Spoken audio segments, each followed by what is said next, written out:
önümüzdeki günlerde adını çok duyacağız. Hem Türkiye'de güzel dereceler elde ettim hem de bugüne kadar katıldığım dünya şampiyonalarında ve bundan sonrasında çok daha büyük hedeflerim var tabii ki. Bir sonraki olimpiyatlarda biz de serbest dalış branşını bir olimpiyat oyunu içinde görelim. Çok isteriz tabii ki. O farklı bir noktaya götürür. Sen ne zaman başladın? Kaç yıldır yapıyorsun? Tüplü dalışa başladım, scuba'ya başladım. O sırada da artık su altına aşık oldum. Gerçekten orası başka bir dünya çünkü. İstiyorsanız 12-13 yaşında olun, istiyorsanız 30-40 yaşında olun. Bu spora başlayabiliyorsunuz. Serbest dalış olunca daha büyük bir adanmışlık mı istiyor diye düşünüyorum. Serbest dalış %60, %70 mental bir spor. Daha hiçbir yarışa katılmamışken ben Türkiye rekoru kıracağım diye başlamıştım. Aysun Öz'de Başka Şeylere hoş geldiniz. Bugün pırıl pırıl bir konuğum var, sevgili Yağmur Ergün. Yağmur'un adını bundan sonra çok duyacaksınız. Çünkü kendisi serbest dalışçı. Uzun yıllardır sporla ilgileniyor, aynı zamanda eğitmen. Kendisine çok genç demek istiyorum ama biraz önce yaşını öğrendim. Çok genç demiyorum ama çok genç gösteriyor. Çünkü önümüzdeki günlerde kendisi pek çok rekor kıracak ve hem ülke gündemine hem de dünya gündemine düşecek. Bizi çok meşgul edecek inşallah. O yüzden Yağmur Ergün'le sizi tanıştırmak istiyorum. Uğurlu geleceğime de inanıyorum. Bu programdan sonra önü de çok açılacak. Bol bol sponsor da bulacak. İnşallah. Çünkü Yağmur The World Game'e davetli ve bu çok önemli bir şey. Çünkü Türkiye'den davet edilen tek dalış sporcusu, dünyadan davet edilen 8 kadın sporcudan da biri. Evet Yağmur, çok konuştum. Teşekkür ederim ama çok güzel bir giriş yaptınız gerçekten. Dediğiniz gibi. Seni biraz tanıtmak istiyorum. Teşekkür ederim. Neticede serbest dalış sporu hem ülkemizde hem de dünyada çok bilinen, çok hakim olunan bir spor dalı değil. Henüz olimpik bir spor dalı da değil. Evet. Ama sen bu dünya oyunlarına katılırsan, ki katılacaksın, davet Evet. aldın. Tüm ülkelerden gelen serbest dalışçılarla birlikte bir de sorumluluk üstleniyorsun, Evet. ki belki bu oyunlardan sonra, bu dünya oyunlarından Evet. sonra olimpiyat oyunlarına da katılacak olabilir. dalış. Yani Evet. olimpiyat oyunlarının spor dallarından biri olacak serbest dalış. Dolayısıyla burada da sorumluluğun büyük. Ama önce sana gelelim. Kendini anlat istiyorum. Neticede önümüzdeki günlerde adını çok duyacağız. Çok teşekkür ederim. Ben aslında serbest dalış sporcusu ve eğitmeniyim dediğiniz gibi. 30 yaşındayım ve bu sporu da 3 senedir yapıyorum. Son 2 senedir de birçok başarıya imza attım. Hem havuzda hem derinlikte yarışıyorum. Çünkü serbest dalış yine söylediğiniz gibi dünyada ve Türkiye'de daha yeni yeni bilinmeye başlayan bir spor dalı. Bizim de yapmaya çalıştığımız aslında hem Türkiye'de hem de dünyada bunu birazcık daha iyi bir yere taşımak. Ve ben de artık bunun bir parçası olduğum için çok mutluyum. Elimden geleni yapmaya çalışıyorum bunun için. Bununla beraber hem Türkiye'de güzel dereceler elde ettim hem de bugüne kadar katıldığım dünya şampiyonalarında ve bundan sonrasında çok daha büyük hedeflerim var tabii ki. Hem ülkemizi daha iyi yerlerde temsil etmek için hem de kendi adıma kendi sınırlarımı birazcık aşmak için. Anlatacağım bu konuyla ilgili çok fazla şey var. O yüzden sizin sorularınızla beraber devam edebiliriz buna. Bu spora başlamak, kaç yaşında başlamak gerekiyor? Özellikle meraklı olanlar vardır.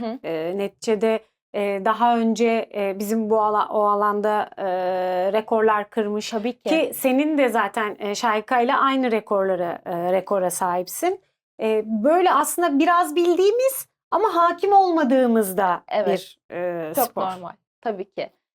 İşte aslında şöyle, serbest dalış 2 branşta yapılıyor. Birisi havuz branşları, diğeri ise derinlik branşları. Genelde insanlar serbest dalış deyince hemen derinliğe odaklanıyorlar. Çünkü tabii ki içinde dalış kelimesi geçiyor. Fakat bu havuzda da yapılabilen bir spor. Havuzda da tek nefeste en uzun mesafeyi kat etmeye çalışıyorsunuz. Olimpik bir havuzda, 50 metrelik havuzda tek nefeste gidip gelerek en uzun mesafeye ulaşmaya çalışıyorsunuz. Bu da serbest dalışın dallarından bir tanesi ve benim de Türkiye rekorlarım bu disiplin içinde. Aynı zamanda derinliğe de tabii ki bir giriş yaptım ve orada 58 metreyle Türkiye rekorunu kırdım. Hı hı. Bu da dünyada güzel bir yerde. Çok sevinerek söylüyorum. Tabii ki ikisi çok farklı dallar. Havuzda başardığınız derecelerle derinlik çok daha farklı. Havuz dayanıklılığa biraz daha güce dayalı Hı bir hı. spor. Ama derinlik kısmı daha çok kendinizi artık o doğaya, denize teslim etmekle ilgili, daha ruhunuzla ilgili bir kısım. İkisinin de verdiği keyif çok farklı. İnanılmaz farklı ama suyun altında tek başınıza kalıyorsunuz. İki branşta da ikisinde de mental gücünüzün çok Evet. kuvvetli olması gerekiyor. Ben dediğim gibi şu anda hem derinlikte hem havuzda elimden geleni yapmaya çalışıyorum. Dünya oyunlarında havuz dahil edildi Hı ve hı. ben de bu sayede şu anda bu yarışmaya dahil oldum. Sonrasında umuyoruz ki bir sonraki olimpiyatlarda biz de serbest dalış branşını bir olimpiyat oyunu içinde görelim. Çok isteriz tabii ki. O farklı bir noktaya götürür. Bir sonraki olimpiyat olmazsa diğer olimpiyatlar için de çabalamaya devam edeceğiz. Önümüzde zamanımız var nasıl. Tabii bu dünya oyunlarında sizin serbest Hı dalışçıların hı. göstereceği performans, tabii o performans göstereceği performans nasıl bir kriter bilmiyorum ama olimpiyat oyunlarına dahil edilme Hı hı. ihtimalinin olması da güzel bir şey. Çünkü Evet. seni biz sadece o zaman dünya oyunlarında değil, olimpiyat oyunlarında da Evet, bu görme ihtimalimiz mükemmel bir şey olacak. olur gerçekten. Hepimiz için yani bu spora devam eden, Evet. yapan, başlamak isteyen bir noktada çünkü işte futbol gibi, voleybol gibi sporlar daha göz önünde olduğu Değil mi? için birazcık daha seyir keyfi olduğu için insanların daha çok merak edip yapmak istediği sporlar oluyor. Şimdi serbest dalış da buraya evriliyor çünkü bizim yarışımızın başından sonuna kadar bir kamerayla siz bizi takip edebiliyorsunuz ve bu Hı hı. canlı olarak yayınlanıyor. Bir noktada bizimle beraber nefes tutmaya çalışmanız bile aslında bence çok keyif veren bir şey seyirciye. Umuyorum bu ileriki zamanlarda daha iyi bir noktaya gelecek. İşte serbest dalış biraz daha arka planda kalıyor çünkü riskli görülüyor Hı ki hı. bütün güvenlik önlemlerini olması gerektiği gibi alırsanız hiçbir riski yok. Kendinizi dinleyip eğer bilirseniz dediğim gibi hiçbir risk barındırmayan bir spor. Gelişiyor. Daha da iyi olacak. Sen ne zaman başladın? Kaç yıldır yapıyorsun? Nasıl başladın? Nasıl devam ettirebildin? Şöyle oldu, ben aslında eski yüzücüyüm. Yani ben çocukluk yıllarımda çok uzun süre profesyonel olarak yüzdüm. Ve ben suya aşık bir çocuktum. Hala da öyleyim. Ve o profesyonel yüzme geçmişimden sonra üniversitede tüplü dalışa başladım. Scuba'ya başladım. O sırada da artık su altına aşık oldum. Gerçekten orası başka bir dünya çünkü. Bu dünya başka, su altı başka. Ve bayağı uzun süre, neredeyse 6-7 sene ben tüplü dalışa devam ettim. Ülkemizin birçok yerinde de tüplü dalış yaptım. Sonra dedim ki bu da bana yetmiyor. Daha ne yapabilirim? Ve serbest dalışı duydum. İlk eğitimlerimi aldım. Hemen nereden eğitim alabilirim diye baktım. Çünkü böyle sporlarda eğitim çok önemli. Evet, Bunu alaylı bir şekilde yapmaktansa eğitim alıp güvenli bir şekilde tabii. yapmak muhakkak gerekiyor. Ben de o şekilde hobi olarak başladım. Sonra bu hobi bir baktım ki ben yapabiliyorum. Bir şeyler var. Çok da keyif alıyorum. Biraz ilerleteyim dedim bunu. Fakat ben o zaman kurumsal bir çalışandım aslında. Bankada çalışıyordum ve yıllık izninden alabildiğim kadar işte güneye gidip orada derin dalış yapabiliyordum. Bu benim için bir kariyere, sporculuğa dönebilecek bir şey değildi. Düşünce tarzım buydu. Fakat herkesin bilmesi gerekiyor ki bu spor havuzda da yapılabiliyor. Yani bir metropolde yaşıyorsanız, Hı hı. bir kurumsal çalışansanız bile bu spora başlayabiliyorsunuz. Sporcu olarak bunu yapabiliyorsunuz. Ben havuzu öğrenince dedim ki zaten havuz benim yuvamdı. Klor zaten bana huzur veren bir koku, küçüklüğümden geliyor çünkü. Ben biraz denemek istiyorum deyip İstanbul'da antrenmanlarıma başladım ve ilk yarışmama o şekilde katıldım. İlk yarışmamda da bir Türkiye rekoru ve şampiyonluk elde ettim. Bu benim için çok güzel bir ilk adım oldu ve 2 senedir de üstüne koymaya, farklı rekorlar kazanmaya ve şampiyonluklar elde etmeye devam ediyorum. İyi ki buna niyet etmişsin. Kısa zamanda Kesinlikle. çok da büyük başarılar elde etmişsin. Evet. Zaten hani bu spor seni bekliyormuş bence. Bence de ya. Biraz öyle bir şey varmış Seni gerçekten. bekliyormuş, seni çağırmış. Gerçekten evet. Birbirimizi beklemişiz. Evet. Ve şimdi de tabii senin için enteresan bir yer, onu söyledin bana. Biz şimdi Levent'teyiz, Avantgard Otel'deyiz ve hemen yan tarafta bir bankada, genel merkezde Evet. çalışırken bu sporla Evet. yolların kesişiyor ve hani ilk röportajlarından birini de burada Kesinlikle. Avantgard Otel'de veriyorsun. Bugün dışarıya bakarken, burada beklerken dedim ki gerçekten Yağmur birkaç sene işte içinde böyle bir şey olacağını, burada olacağını düşünemezdin. Evet. Birkaç plaza yanında sabahtan akşama kadar 9-6 çalışan bir kurumsal çalışanıydın sen ve şu anda buradasın, serbest dalış için buradasın. Hayatın sizi nereye nasıl götüreceğini bilemezsiniz. Evet. Bir soru daha sormuştunuz, ben onu kaçırdım. Serbest dalışa ne zaman kim nasıl başlayabilir? Serbest dalışın bence en güzel tarafı bu. Eğer suyla mutluysanız, suda rahatsanız, değilseniz bile eğer olursunuz zaten birkaç Söyle dersle bir şey değil mi? beraber. Rahatladım. Kaç yaşında olursanız olun, istiyorsanız 12-13 yaşında olun, istiyorsanız 30-40 yaşında olun, bu spora başlayabiliyorsunuz. Ve bunu sporcu seviyesine bile getirebiliyorsunuz. Ben 28 yaşında başlamış oldum sporcu kariyerime serbest dalış için. Ondan önce hobi olarak başlamıştım tabii ama bu kadar hızlı ilerlememin sebebi de yüzme geçmişim, tüplü dalış geçmişim. Bunları kenara atmıyorum. Ama eğer birisinin aklında varsa böyle bir şey, ki ara sıra işte sosyal medyadan ulaşıyorlar, konuşuyoruz. Yağmur Hanım sizi görüyoruz ve şu anda biz de hani sizden ilham alarak buna başlıyoruz, bir adım atıyoruz diyen çok insan var. Çok mutlu oluyorum. Çünkü herkesin, gerçekten her yaşta insanın yapabileceği bir şey bu. Çok da keyif alacaklarına eminim. Farklı bir yol açıyor her zaman. Çünkü serbest dalış sadece spor değil, bir yaşam tarzı mutlaka. Tabii ki tüm sporlar bir adanmışlık ister muhakkak ki. Tabii ki. Ama sanki böyle dalış olunca, serbest dalış olunca daha büyük bir adanmışlık mı istiyor diye düşünüyorum. Çünkü mental olarak, evet, diğer sporlar da mental olarak Evet, çok Zor. büyük şeyleri var, zor tarafları var Evet. ve mental olarak da hazır olmak gerekiyor.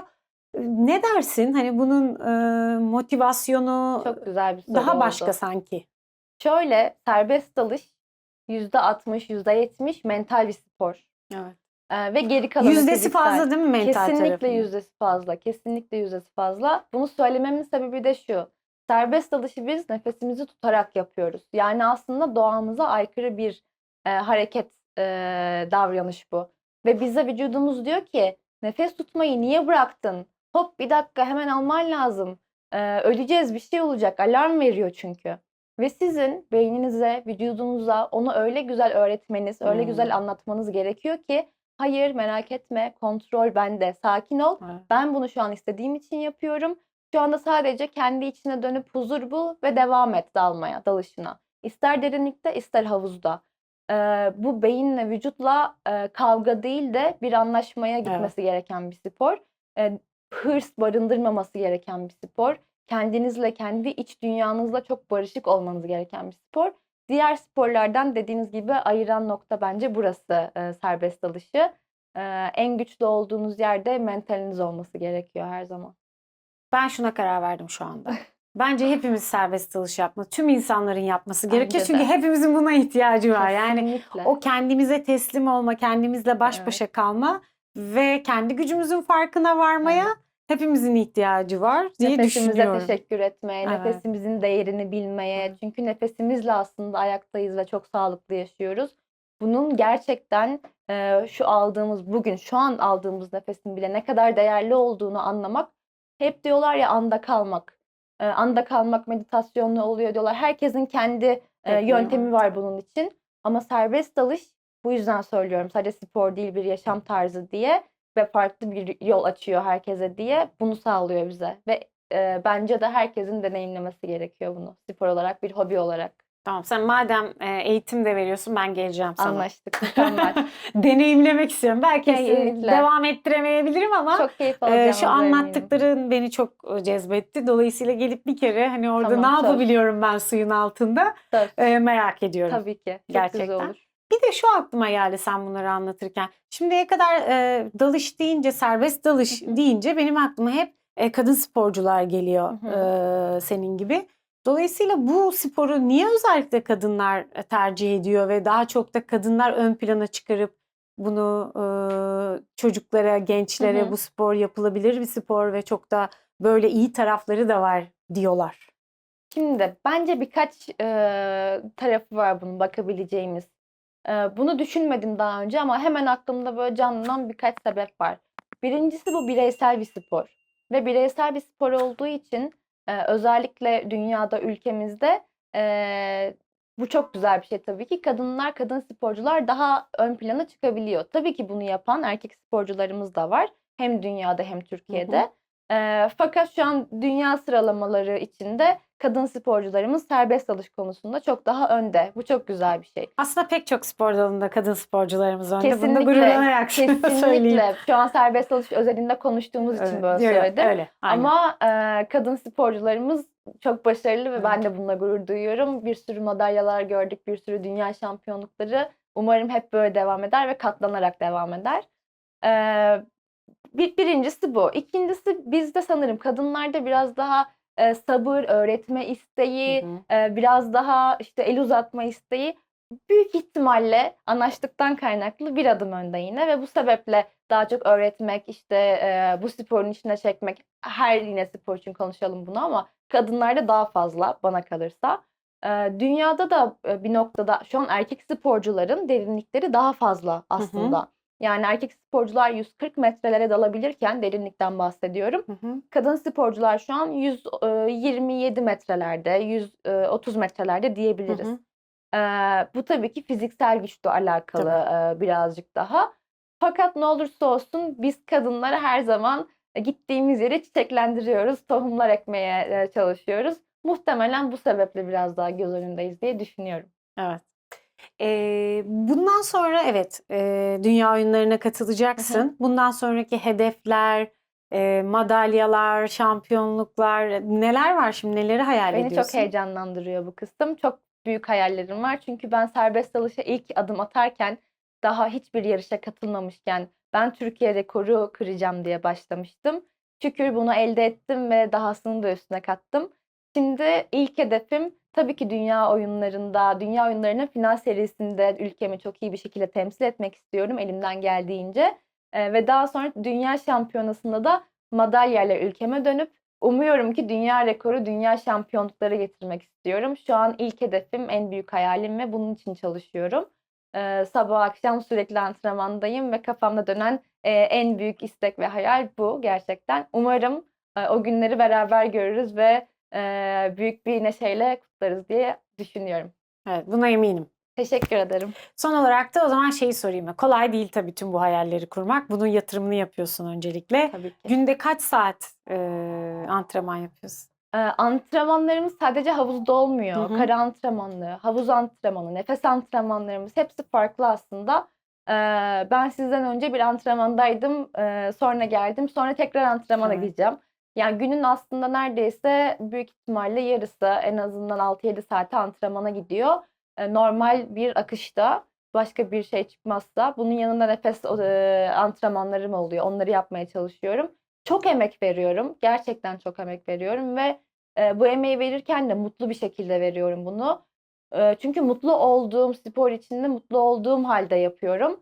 İçimden gelerek, büyük bir hırsla değil de istekle. Bu çok fark ediyor bence gerçekten. Hayatta isteyerek, mutlu olarak yaptığınız şeyi gerçekleştirmek. Ve emeğin karşılığını aldığını görmek de en büyük bence size hediye. İnsanlara hep onu söylemeye çalışıyorum. Ben hiç vazgeçmedim. En başından beri inandığım, istediğim şeylerin peşinden gerçekten çok fazla çaba sarf ederek gittim. Benim, işte, 9'da başlıyordu işim ama ben 6'da kalkıp o antrenmana gittim ve sonra akşam tekrar işimi kapattıktan sonra gittim. Yine böyle devam ediyorum. Her emek karşılığını getiriyor diye düşünüyorum. İnşallah, dediğim gibi bunun karşılığını da en güzel şekilde göreceğiz. Evet, o zaman senden bol bol madalya, şampiyonluk, İnşallah, birincilik, umarım. Evet, çok dereceler artık istiyorum. çok daha derinler İnşallah. bekliyoruz. Teşekkür ederim. Seninle tanıştığıma çok memnun Ben oldum. de Çünkü öyle. bence çok büyük bir umut veriyorsun hepimize. Yani hem o gülen güzel gözlerin Teşekkür hem de ederim. tüm bu anlattıkların çok büyük Teşekkür bir ederim. motivasyon ve umut bizim için. Dolayısıyla seni yakından takip edeceğiz. Teşekkür ederim. Ve beraber çok sevineceğimize eminim. Peki sen bize tarih ver. Biz şimdi seni ne zaman, nerede takip edeceğiz ve ne zaman Tabii göğsümüzü ki. kabara kabara alkışlayacağız? Bu Dünya Oyunları final serisi 26 Mart 31 Mart arasında olacak. Daha sonra Dünya Şampiyonası var. Madalya Hı hı. beklediğim ve gerçekten çok çalıştığım o yarışma 18-24 Mayıs arasında olacak. Ben de umuyorum oradan çok mutluluk verici haberlerle ve madalyayla döneceğim. Bir sonraki ve artık sezonumun son yarışması da 26 Haziran 3 Temmuz arasında Japonya'da olacak. Oh. Orada da dünya şampiyonluğu hedefliyorum. Evet, nefis. Teşekkür ederim. Bu bahar ve yaz Evet, seni takip ederek geçecek. Ne güzel, Teşekkür bol ederim. alkışlarla, İnşallah. derecelerle, madalyalarla döneceğine İnşallah. eminim. Teşekkür ederim. Yağmur'u dinlediniz. Böyle içimiz umutla doldu. Yağmur'u izleyin. İsmini de bir yere not edin, Yağmur Ergün'ü. Ve bu yaz, bu bahar onu takip edin. Çünkü çok az artık böyle mutlu olacağımız, sevineceğimiz şey buluyoruz diye yakınıyoruz ya. İşte Yağmur. Dolayısıyla da bu yaz bizim için mutlu olmak için de bir umut vaat eden çok güzel bir kadınımız var. Yorum yapmayı, abone olmayı unutmuyorsunuz ve bir dahaki programda görüşmek üzere.